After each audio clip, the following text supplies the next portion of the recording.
My husband suddenly filed for divorce, saying that I was a useless wife, and left me for a younger mistress. He was sure I wouldn't make it without him. I just smiled. Now he calls me 20 times a day.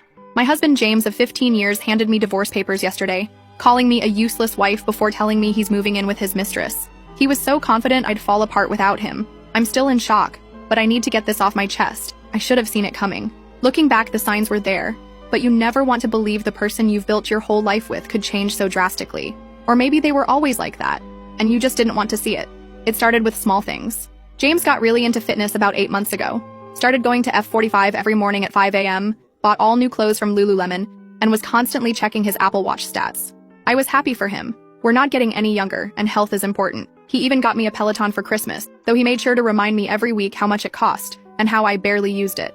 Then came the late nights at work, the weird texts he'd quickly hide when I walked by, the new cologne from Sephora that he got as a free sample. He started making comments about how I should put more effort into my appearance, suggesting I try those viral skincare products from TikTok or get Botox like everyone else. Mind you, I take care of myself just fine. I'm just not interested in dropping hundreds on La Mer creams or whatever's trending on Instagram. Yesterday I was folding laundry when I found a receipt from Tiffany & Co. in his pocket. We're not rich. We shop at Target and drive a 2018 Honda. A Tiffany receipt set off major alarm bells. When I checked our joint account, I nearly had a heart attack. There were multiple withdrawals to an account I didn't recognize, and our savings had been slowly draining over the past 6 months. I waited until he got home, receipt in hand. Instead of the usual excuses or gaslighting I expected, he just laughed. Actually laughed. Then he went to his home office, came back with an envelope, and tossed it on our coffee table. I was going to wait until the weekend, but since you're being nosy, here you go, he said, smirking like he just won something. My lawyer says it's a generous offer, considering you've contributed basically nothing to this marriage. I sat there, staring at the divorce papers, while he continued talking about how his new girlfriend Aurora actually takes care of herself and has ambition. Apparently, she's some fitness influencer he met at F45. She has 50K followers on Instagram and is going places. Meanwhile, I'm just the wife who supported him through his early career, handled all our housework, and put my own ambitions on hold because he said his job should come first. The worst part? He's been planning this for months. He already has an apartment with her in one of those luxury complexes downtown. The Tiffany receipt? A promise ring. He actually used our joint savings to buy his mistress jewelry. Let's be realistic, he said. You can barely work the Netflix app without my help. You'll be calling me within a week, begging to work things out. I'm actually doing you a favor, teaching you to finally grow up. I didn't cry. I didn't scream. I just sat there, watching him pack his suitcase with all his expensive new clothes. He took his iPad, his gaming console, and even the good coffee maker. Left me with the cheap. After he left, I opened my laptop and started going through our accounts. Found out he's been moving money around since January. Discovered credit card statements for restaurants and hotels I never knew about. Even found a Venmo history that made me sick to my stomach. I called my sister Vivian and she came right over. We stayed up all night, going through papers and making lists. This morning, I called in sick to work and made an appointment with a divorce attorney. I also froze our joint credit cards. Something I learned was possible from a random TikTok video, ironically. It's been 24 hours. My phone shows 23 missed calls from him. The first voicemail was angry. The second was threatening. By the 10th, he was practically begging me to talk about this rationally. First update. Thank you everyone for the support on my last post. Still trying to process everything, but some things have happened that I need to get off my chest. I've spent the last week staying at my sister Vivian's place. Been sleeping on her couch, actually. She has a kid and the guest room is full of toys. Not complaining, though. Beats being alone in that house right now. The first reality check hit when I tried to order something on Amazon. My card got declined for a $30 purchase. Called the bank, and that's when things started unraveling. Turns out James had been moving money around. Not huge amounts that would have caught my attention, but steady transfers of $200, $300 every couple weeks. Always labeled things like car maintenance or home repairs, real basic stuff that I wouldn't question. Looking at it now, I feel kind of stupid. We've had separate accounts since we got married. His idea said it was more practical, but I trusted him with the joint savings. That's where most of my paychecks went. Building our future, he called it. Yeah, right. Found out he's been taking Aurora to all these fancy places. Not super expensive, but definitely more than we usually spend. Like that new fusion restaurant downtown where appetizers are $15 each. Meanwhile, he'd complain when I'd spend $50 at Target on household stuff we actually needed. The weird part?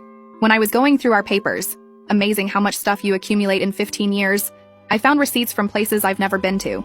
Small things, coffee shops near her apartment, movie tickets from dates I wasn't on. He wasn't even trying to hide them well, just stuck them in a drawer with all our other paperwork. Vivian's been helping me sort through everything. She works at a bank, so she knows what to look for. Classic financial abuse, she called it, though that term feels too dramatic for what happened to me. I just feel dumb. Like I should have noticed sooner. The most bizarre thing happened yesterday at Walmart. Was getting some basic stuff. Toothpaste, shampoo, you know. Ran into James's cousin Mateo.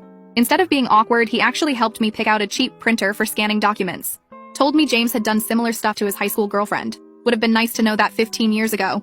But whatever. James keeps calling. Not as much as before. Down to maybe 5 to 6 times a day now. The messages switched from angry to weirdly concerned. Just worried about you handling the bills, he texted yesterday. As if I haven't been paying my own phone bill this whole time. Aurora sent me a message on Facebook. Nothing dramatic. Just a, we should talk sometime. Left her on read. What's there to talk about? She knew he was married. She's not some innocent victim here. I met with a divorce attorney yesterday. Nothing fancy.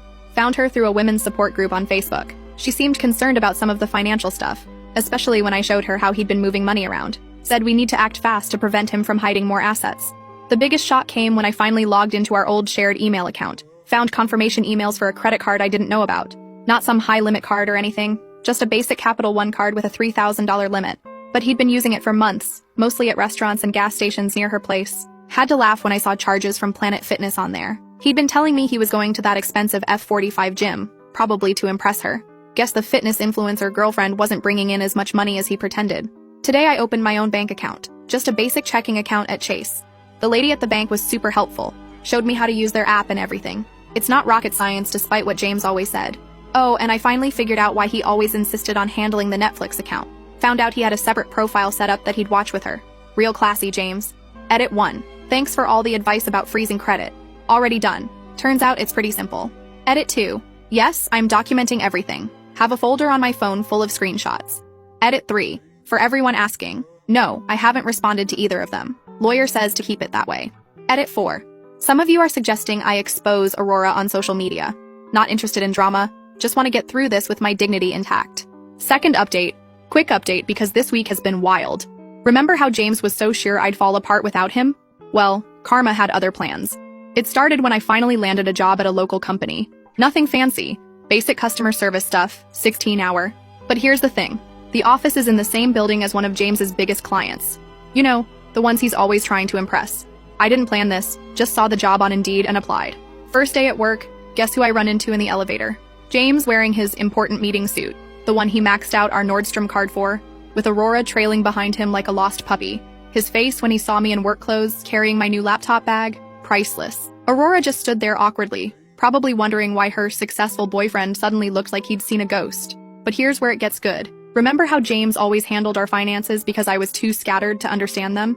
Turns out my new manager Matthew actually likes how detail-oriented I am. Asked me to help organize some spreadsheets for the office. While I was learning Excel, thanks YouTube tutorials, I started applying those same skills to organizing all the evidence of James's financial shenanigans. The best part? I didn't have to do anything dramatic. Just handed over my neatly organized folders of bank statements, credit card bills, and screenshots to my divorce attorney. She actually smiled when she saw how thorough I'd been. This is perfect, she said. We won't even need to hire a forensic accountant. James found out about this during our first mediation meeting. He showed up all confident, probably expecting me to be a mess. Instead, he walked into a room where I had printed copies of every shady transaction he'd made in the last year, including the charges from hotels near Aurora's apartment that he claimed were business meetings. His face when the mediator started going through the evidence? Better than any revenge I could have planned. But wait, it gets better.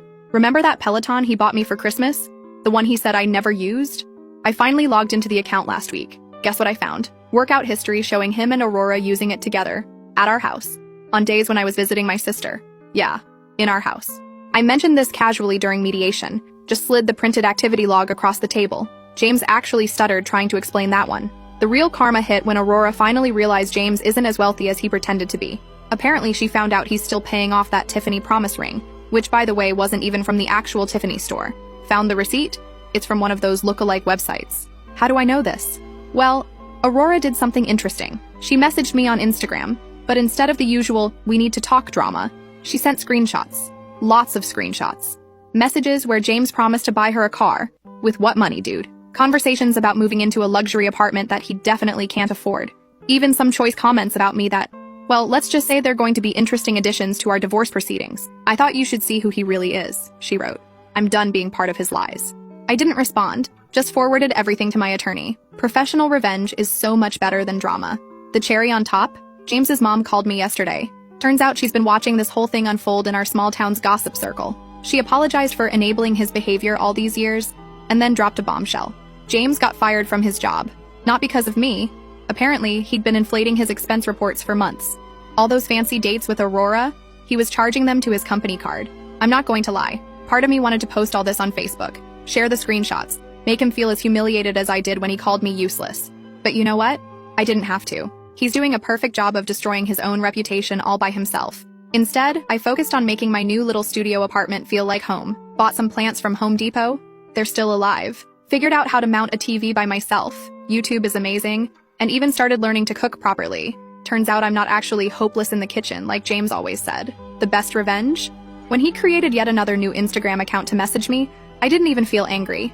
Just marked it as spam and went back to watching my YouTube cooking tutorial. Third update. Remember how I mentioned James got fired for expense report fraud?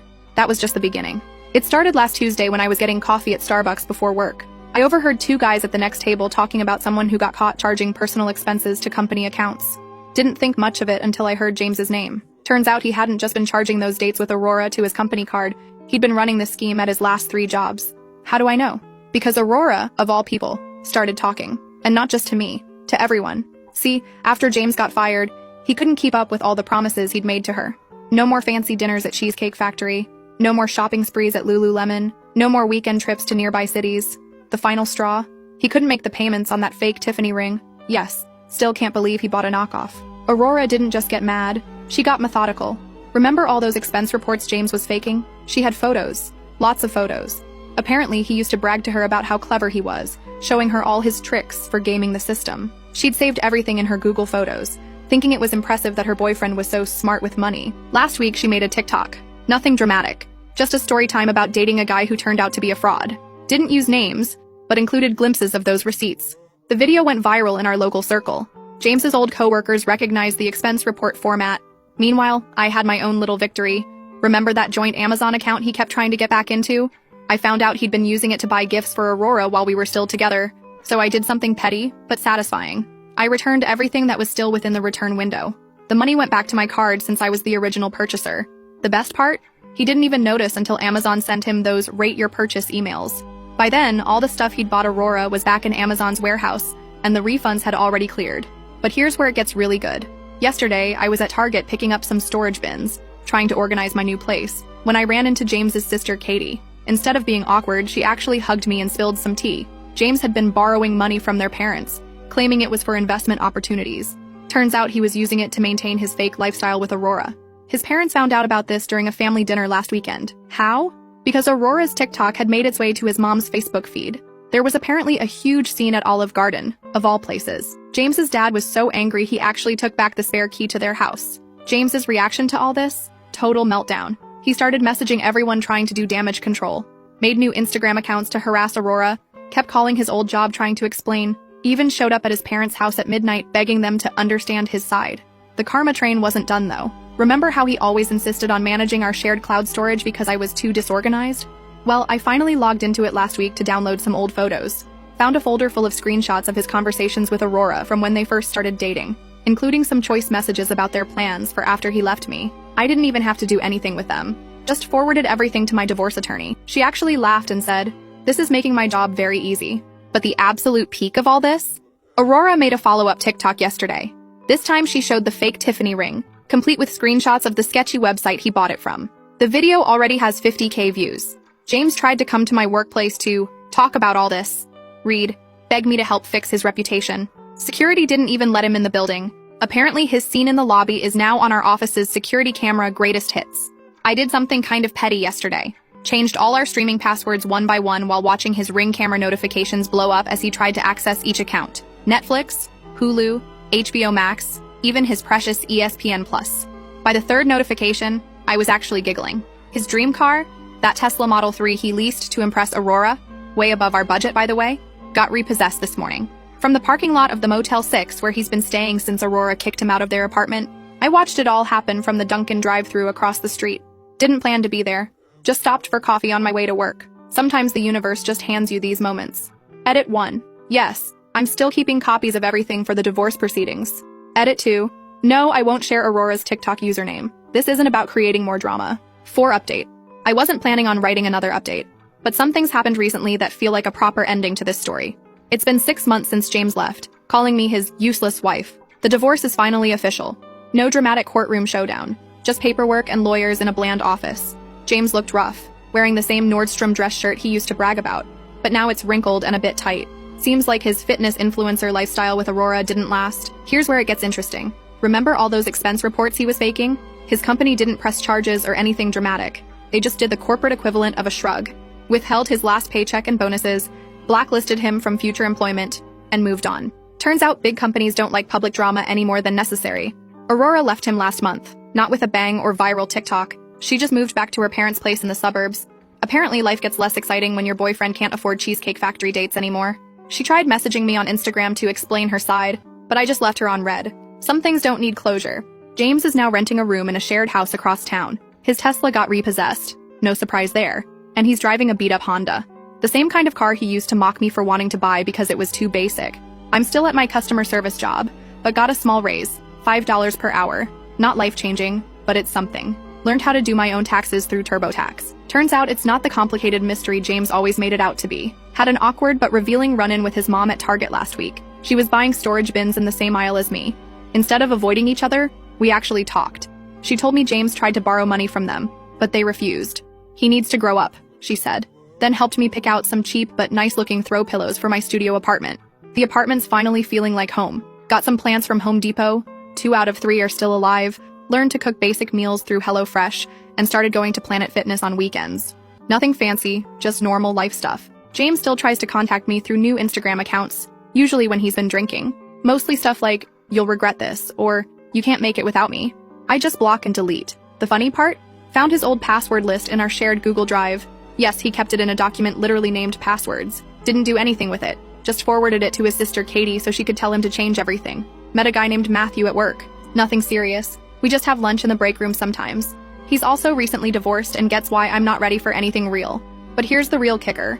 Last week, while getting coffee at Dunkin', I overheard some guys from James's old office talking. Turns out he's been calling and emailing trying to get his job back. Even showed up in the lobby once. They didn't even bother calling security. Just let him stand there until he got tired and left. His new life isn't exactly what he planned. No more fancy gym membership. He works out at the same Planet Fitness as me now. We awkwardly avoided each other in the parking lot once. Aurora's back on dating apps. His important business contacts don't return his calls. Meanwhile, I'm doing all the things he said I couldn't. Paying bills, fixing minor house problems, managing my own budget. Nothing extraordinary, just regular adult stuff that he convinced me was beyond my capabilities. Found our old wedding photos while cleaning last weekend. That girl in the photos, trying so hard to be what he wanted, I barely recognize her now. The most satisfying moment wasn't some big revenge scene. It was yesterday, at the bank, depositing my paycheck. Yes, I still like doing it in person. The teller was the same one who helped me open my own account 6 months ago, when I was shaking and scared. She smiled and said, "You look happier." And you know what? I am.